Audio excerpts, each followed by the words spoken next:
तुमच्यापैकी जी कोणी मंडळी पालकची भाजी खायला मागत नसेल तशी ही मस्त चटपटीत डाळ पालक एकदा तरी नक्की ट्राय करा। गॅरंटीने सांगते, अगदी लहानांपासून मोठ्यांपर्यंत सगळ्यांनाच खूप जास्त आवडेल।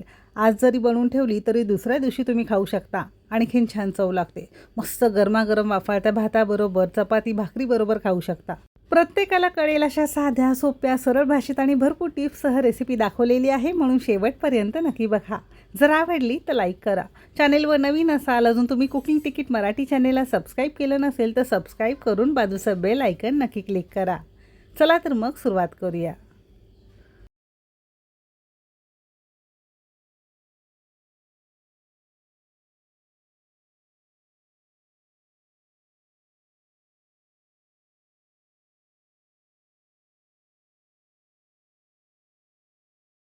पालकची भाजी बाजारातून भाजी मंडईमधून घेताना एक गोष्ट नेहमी लक्षात ठेवायची, खूप मोठी पानं न घेता छोटी मध्यम आकाराची पानं घ्यायची आणि कोवळी हलकीशी पोपटी छटेवर घेतली ना तर ही खायला सुद्धा छान लागते, तुरट कमी लागते। खूप जास्त गडद जाड आणि हिरव्या गडद रंगावर घेतली की पानं थोडीशी कडवट किंवा तुरट लागू शकतात आणि भाजी खुडत असताना थोडी देठं सुद्धा घ्यायची, म्हणजे भाजीला चव छान लागते, पोषक तत्व सुद्धा मिळतात।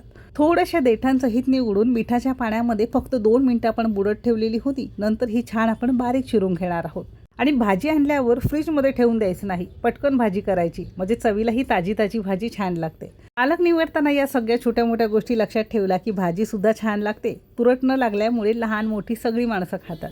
तर कपाने मोजाल तर साधारणतः 4 कप ही आपण बारीक चिरून घेतलेला पालक आहे। घरातल्या एखाद्या वाटीने किंवा मेजरिंग कपने तुम्ही मोजून सुद्धा घेऊ शकता, म्हणजे पहिल्यांदा जरी बनवत असाल तर अगदी परफेक्ट तयार होईल।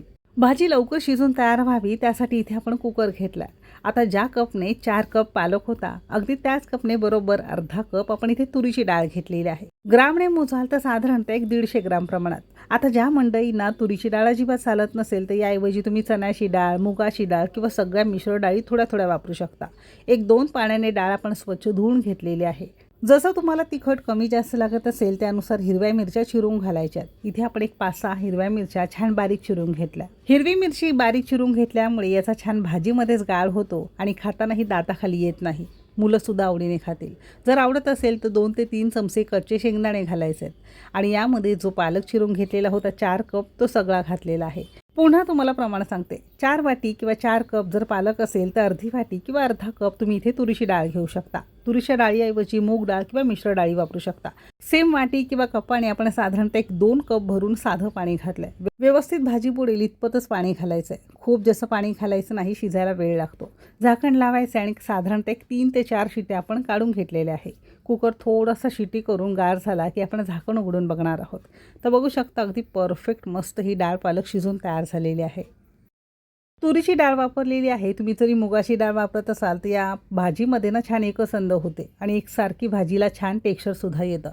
तुम्ही जरी चण्याची डाळ वगैरे वापरत असाल तर एखादा चमचा तुम्हाला यामध्ये डाळीचं पीठ वापरायचं आहे, म्हणजे थोडंसं याला बाइंडिंग मिळतं आणि खूप जास्त घोटून वगैरे घ्यायची नाही, थोडंसं पळीनेच वर खाली करून घेतलं आहे। थोडी मोठी मोठी डाळ खातानाही छान लागते।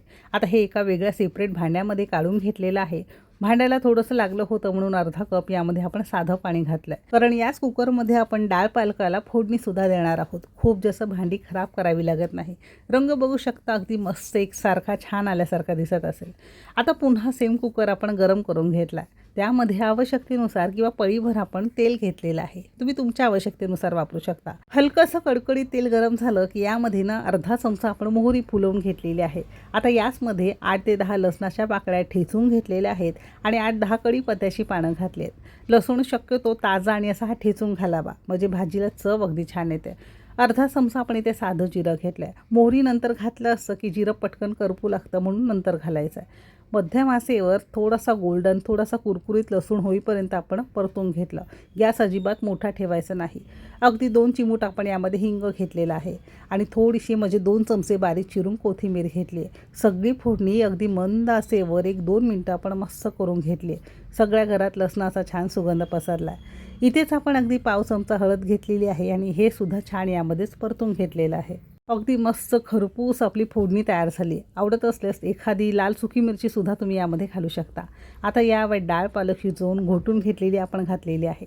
थोडंसं गरज वाटल्यास पाणीसुद्धा घालायचं आहे आणि चवीपुरतं मीठसुद्धा घालायचं आहे. आणखीन एक महत्त्वाची अशी टिप, कोणतीही पालेभाजी जरी तुम्ही सुकी किंवा रस्सा भाजी किंवा अशी ही डाळ पालक करत असाल तर मिठाचं प्रमाण पालेभाज्यांना कमी घालावं. जास्त मीठ घातल्यावर भाजी खारटसुद्धा होऊ शकते. तर अगदी अर्धा चमचा किंवा तुम्ही तुमच्या चवीपुरतं मीठ घालायचं आहे आणि मोठ्या सेवर या डाळ पालकाला एक मस्त खदखदून आपण उकळी आणणार आहोत. आणि या भाजीला ना फार जास्त पातळ ठेवू नका. थोडीशी सरसरीत, खायलाही छान लागते आणि टेक्स्चर दिसायलाही छान दिसतं.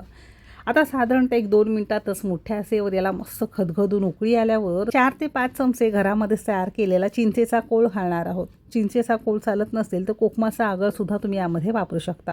थोडंसं आंबट जरूर घालायचं आहे, म्हणजे थोडासा उरला सुरलेला जो काही तुरटपणा असतो तो सुद्धा निघून जातो आणि जसं आंबट चूक किंवा आंबाडीची आंबट भाजी असते ना, अगदी तशी खाताना छान लागते.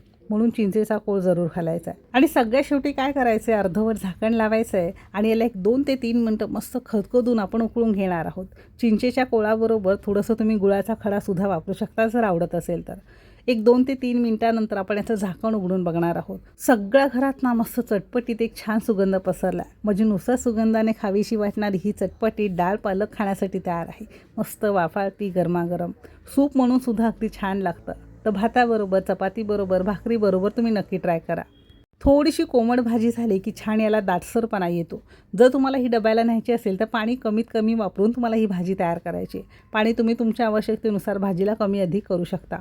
जसं आवडेल तुम्ही तुमच्या आवडीनुसार करू शकता. तर गरमागरम भाताबरोबर ना मला तरी खूप जास्त आवडतं.